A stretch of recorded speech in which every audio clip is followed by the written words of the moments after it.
Welcome back to the Michigan Business Beat, brought to you on the Michigan Business Network. Chris Holman here from our studios at the Capital Region International Airport, and we are going to spend a little time here with Carrie Rosingana, one of our favorite guests and favorite people, CEO of CAMW, which is the Capital Area Michigan Works. And once again, Carrie, welcome to the show. How you doing? I'm doing great. Thanks, Chris. It's always a pleasure to spend time with you in the morning. You know what?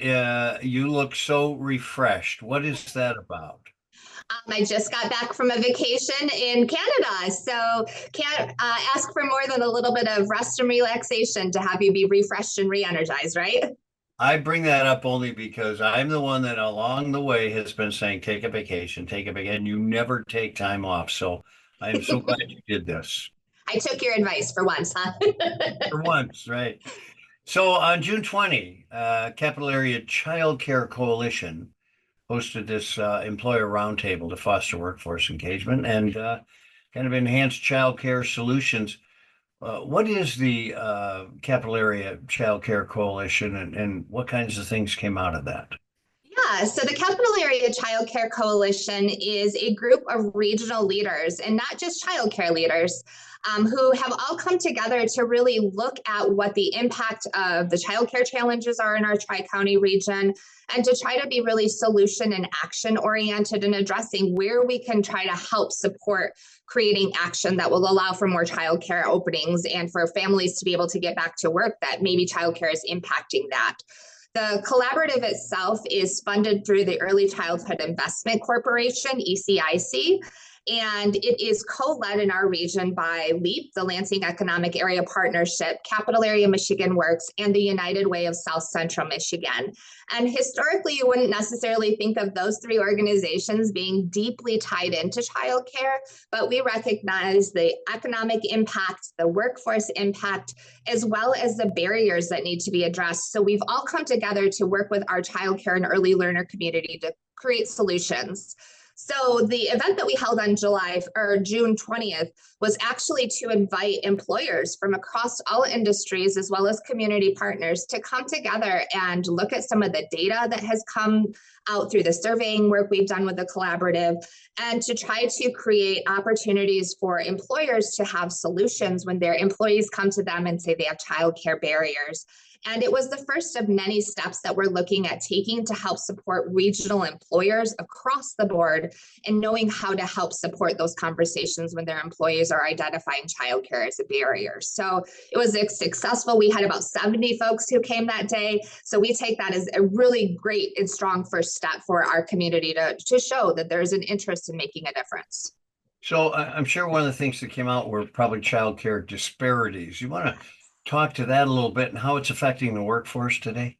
Yeah, absolutely. So I had mentioned that it's an economic impact. The Michigan Chamber of Commerce released a report that shows we in Michigan lose $2.8 billion in economic impact because of childcare. So we should all care about what that means. And according to Michigan Advanced, the Michigan households who reported childcare issues in 2024, 36% have had to cut hours, 34% have taken unpaid leave, 31% have had to supervise their own children while trying to work, and 26% have left a job due to childcare disruptions. That is a significant barrier that we need to all come around and look for ideas and opportunities to help create those solutions. We also know that households with children under 12 that reported childcare arrangement issues over the past 4 years have actually climbed from 19.6% to 22.3%. So instead of seeing that needle go down the other way, we're instead seeing it go up. So there is an urgent need for us to come together around these conversations and to look for maybe some innovative ways to address it that we haven't thought of before. Carrie, what are some of the primary factors that contribute to these disparities? Well, a large part of it is numbers. It's a numbers mismatch. There are 559,000 children under age 5 in Michigan.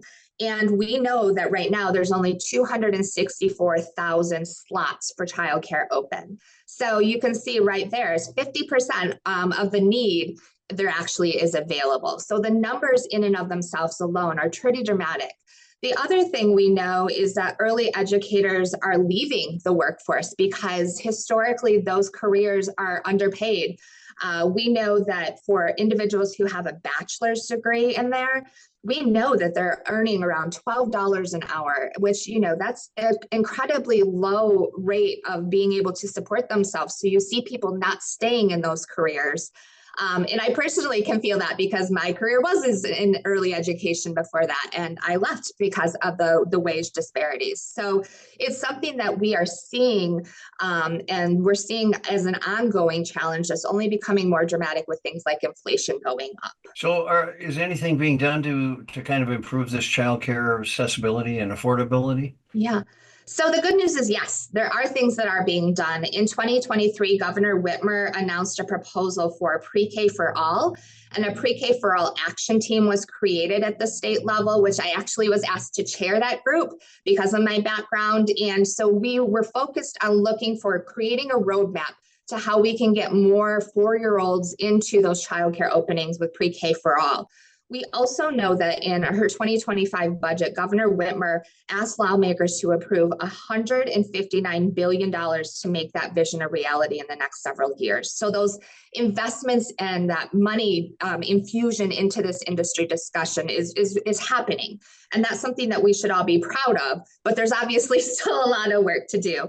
Some of the other resources that are there, TRICARE, which is actually a program in which the parents, the employer, and the government will split the cost of childcare in equal thirds. So that can help those employers who are maybe having those childcare barriers affect their workforce. They could offer that and partner with those families to help support their workers in a way that maybe they haven't historically done. So there are proposals, there are work being done with the budget to be able to work towards this. And we're hoping that that will continue to be a focus in the future. Well, and of course, if you want more information, puremichigan.com/childcare. And Carrie Rosingana, the CEO of CAMW, the Capital Area Michigan Works, thanks for the great work you do, and thanks for being with us today. We appreciate it. Thanks so much, Chris. You're watching the Michigan Business Beat on the Michigan Business Network. I'm Chris Holman. We'll be back with more.